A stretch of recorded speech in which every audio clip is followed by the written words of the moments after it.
Assalamualaikum warahmatullahi wabarakatuh. Sesi ini kita akan bicara tentang manusia di dalam. Oke,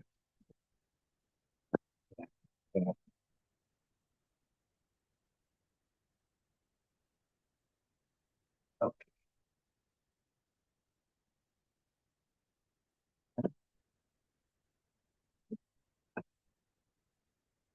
Tasya. Nah, nah,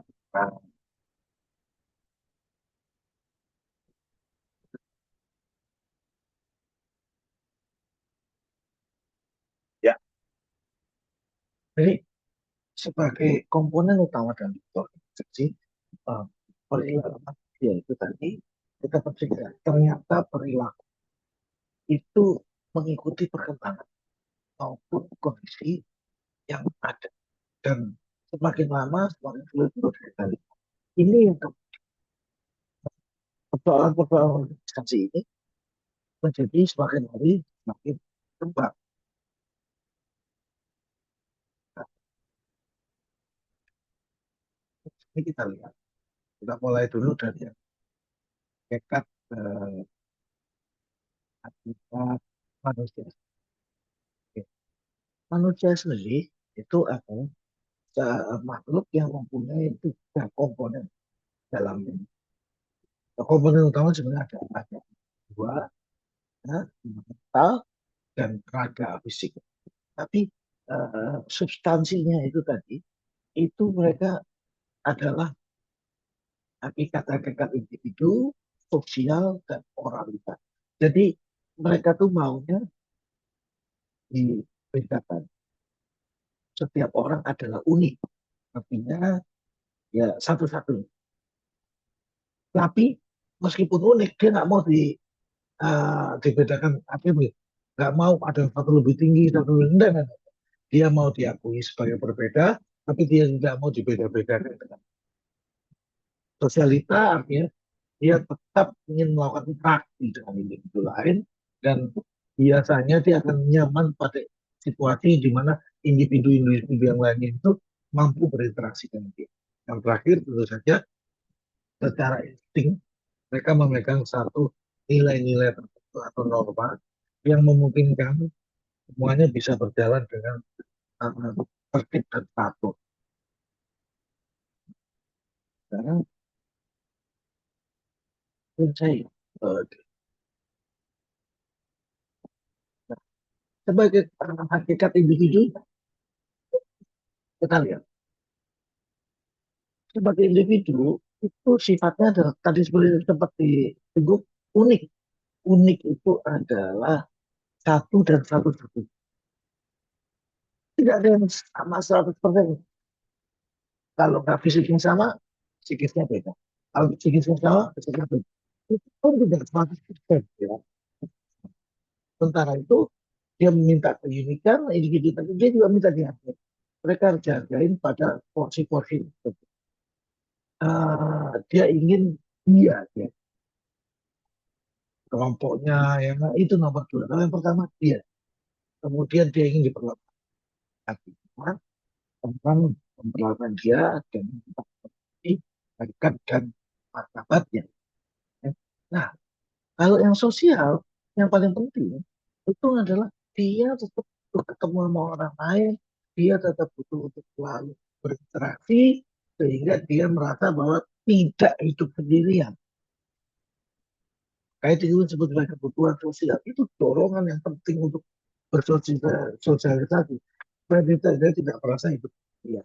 Nah, dalam bersosialisasi tadi, maka mereka akan cenderung untuk membentuk kelompok. Begitu kelompok, ya itu disebut ada kelompok yang ada aturannya. Nah, itu disebut organisasi. Nah, bagaimana dengan moralitas? Nah, ini kan moralitasnya manusia itu adalah dia ingin ada yang harmoni dan tidak ada yang konflik. Kalaupun berbeda itu dia bisa saling mengisi, tidak saling berbenturan, tidak saling meniadakan, tapi saling menguatkan. Untuk itu dia juga uh, perlu satu norma dan nilai. Kenapa? Ini tadi aturannya itu tadi supaya kita keluarlah norma dan kemudian di dalam norma dan nilai itu apa? Ya, mereka juga menentukan batasnya apa aja nih untuk cara kita bersosialisasi tadi. Adapun kebutuhan manusia sendiri, itu tadi ya, karena tadi sudah hakikatnya, maka kebutuhannya juga paling penting itu tiga tuh, fisik, jasmani, kebutuhan dasar tuh, Pak, bereproduksi, nah, berlindung, oke, keamanan, kemudian psikologis, Pak, itu keamanan, nyaman, tidak terancam, diterima, dihargai, muliakan, dan sebagainya. Kemudian yang ketiga adalah spirit. Ya, pada akhirnya Anda lihat, ini adalah orang-orang yang lupa bahwa dia akan berpikir, oh, ada yang lebih besar dan ada yang lebih layak untuk dihormati. Nah, kesadaran akan tragedi ini yang membuat berbeda dengan manusia yang baru sampai di fisik dan psikologis. Sebagai makhluk politik, karena mereka sudah berkumpul, maka mereka akan membentuk gerakan, mereka akan membentuk tata aturan. Nah, itu mereka sebutnya sebagai politik ya, bagaimana mengatur yang bisa bisa menentukan nasib. Ya. Dari mana Pak Bisa punya keinginan? Jadi punya keinginan, punya kepentingan. Oh, ini aku harus menginginkan tumbuh. Aku harus mempertahankan ternakku. Kalau bisa mengembangkan. Dari situ timbullah kepentingan. Gimana supaya ternakku ini aman? Maka aturan apa? Supaya ternak apa? Supaya kebunku tidak dijangkau. Aturan apa? Aturan-aturan itu di dalam komunitas ya. Semakin di komunitas yang sampai akhirnya disebut negara itu disebut politik. Kemudian mereka turut serta. Gimana caranya kepentingan dia tadi itu uh, bisa tersalurkan lewat gerakan-gerakan atau infrastruktur politik yang ada di negara ribuan. Di mana sebagai makhluk ekonomi? Makhluk ekonomi ini sekali orang melihatnya sebagai yang utama, padahal enggak. Ada tadi kita lihat sosial sebagai politik. Ekonomi sebenarnya mulainya dari adanya kebutuhan. Kebutuhan itu sebenarnya dari apa? Karena keterbatasan sumber daya. Sehingga orang akan berlomba-lomba. Begitu berlomba-lomba berarti ada kebutuhan. Kalau umpama semua yang sudah ada ya tanda petik nggak ada kebutuhan. Jadi kan semua udah ada. Udah mau apa ada mau apa. Nah sekarang ada kebutuhan yang untuk mencapainya tidak mudah. Nah itulah kemudian menjadi dorongan. Butuh ini menjadi menarik karena barangnya nggak banyak. Sehingga disebut langka, begitu langka menjadi mahal. Jangan lupa ini urusannya dengan apa? Kurva permintaan dan penawaran. Supply and demand. Semakin terbatas, harganya semakin tinggi. Semakin banyak, harganya lebih rendah. Oke? Nah, kemudian dalam keterlibatan itu, maka mereka akan mencari yang mutunya cukup baik. Sehingga apa? Kalau sudah terpenuhi semua, semakin lama mutunya menjadi baik, maka itu mereka sebut sudah baik karena hidupnya. Ingat ya, kalau kita melihat sebagai motifnya, nanti kita lihat di dalam organisasi, kita lihat, dia punya kebutuhan. Oke, nah, ada terbatas. Barangnya nggak ada, duitnya nggak ada, nah, itu kita penuhin, nah nanti dia akan merasa bahwa hidupnya. Oke, bagaimana sebagai individu tadi kita balik tadi yang tadi ya, bahwa dia itu unik. Unik itu artinya apa? Dia punya sesuatu yang berbeda dengan yang kita sebutnya sebagai jati diri dia. Terdiri dari apa? Tadi saya bilang ngomong fisik dan rohani. Ada yang tadi ngomong juga tambah yang uh, berikutnya tadi fisik, rohani dan transenden spiritual. Oke, itu jati diri. Kemudian sebagai insan tadi jati diri, kita harus paham bagaimana mereka sifat khasnya tersebut, kecenderungannya seperti apa, suka tidak sukanya, refleks itu kita coba paham. Dari situlah kita baru bisa meramalkan, oh dari pemahaman saya, dia kalau diginiin reaksinya nanti bakal seperti itu. Dia kalau ditekan, dia bisa marah, kamu. Ada lagi yang dia kalau ditekan, maka pekerjaannya menjadi semakin dia kalau dibiarkan baru kreatif. Nah, jadi kita melihatnya berdasarkan pengamatan terhadap jati diri khas karyawan tadi, individu tadi, kemudian kita melakukan pemahaman, oh begitu, maka kita bisa melakukan peran.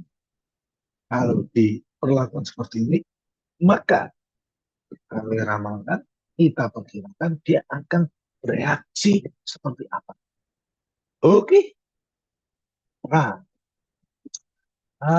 organisasi yang statis sendiri itu sebenarnya terdiri dari uh, berapa orang yang sebenarnya kepentingannya sama, ngumpul jadi satu, tapi mereka akan membentuk satu tata aturan. Apa aja itu?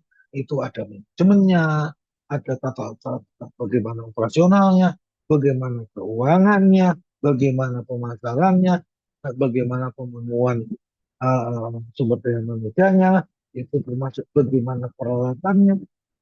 Itu kemudian yang menjadi organisasi modern. Karena ada komponen-komponen ini tadi nih.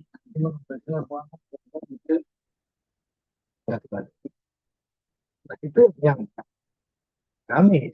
Kalau yang statis tadi, kalau yang dinamis ini selain punya tujuan organisasi, mereka masing-masing punya selain orang tersebut punya tujuan pribadi, secara bersama-sama mereka punya tujuan bersama.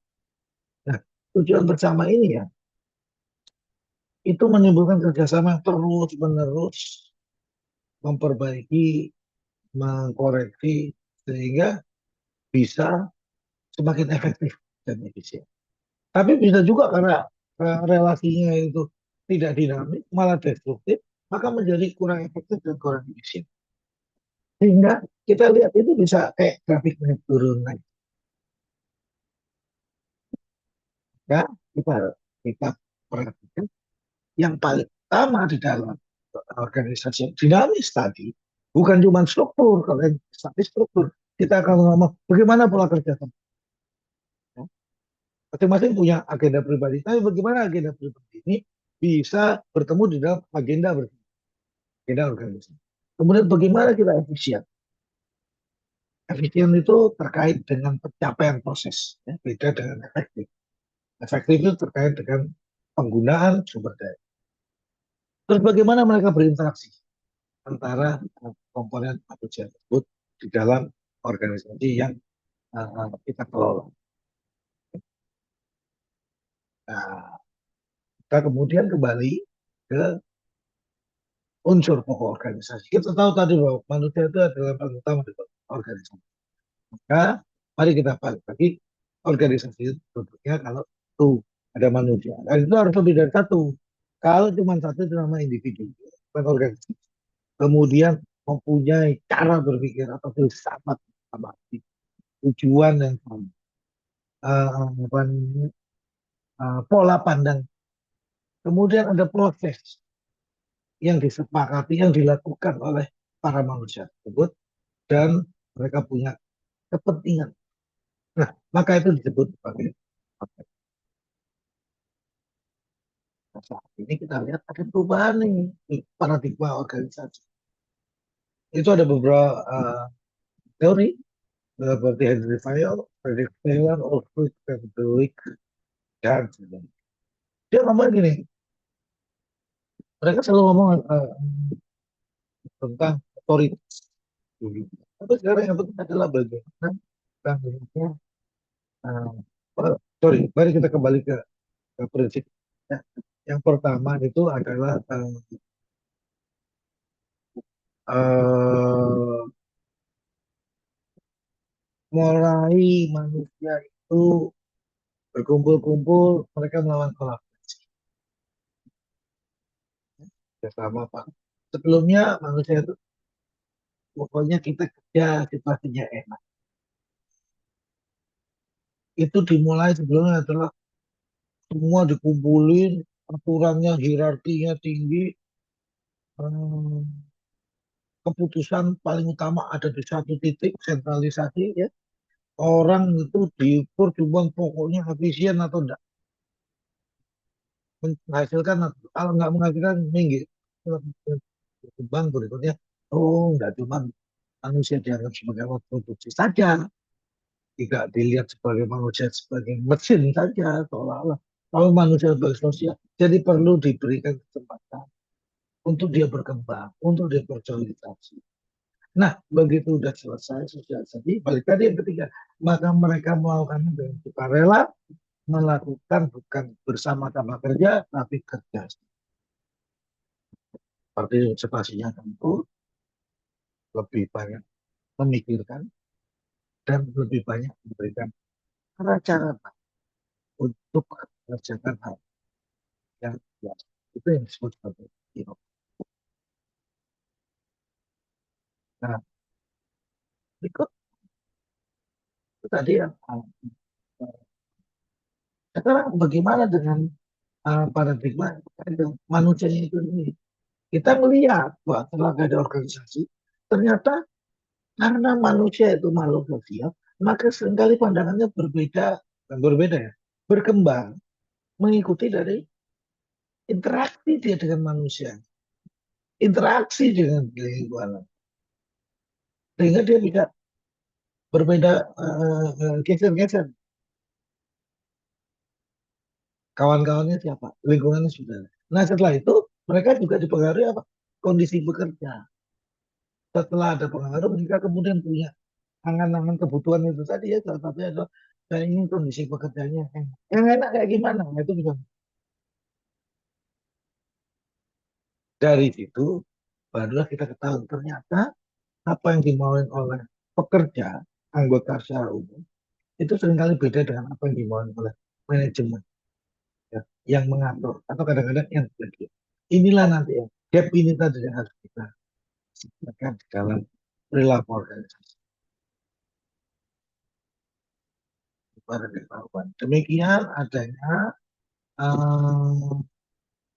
kuliah ini seperti kata kalau punya pertanyaan bisa ditanyakan grup atau hilang.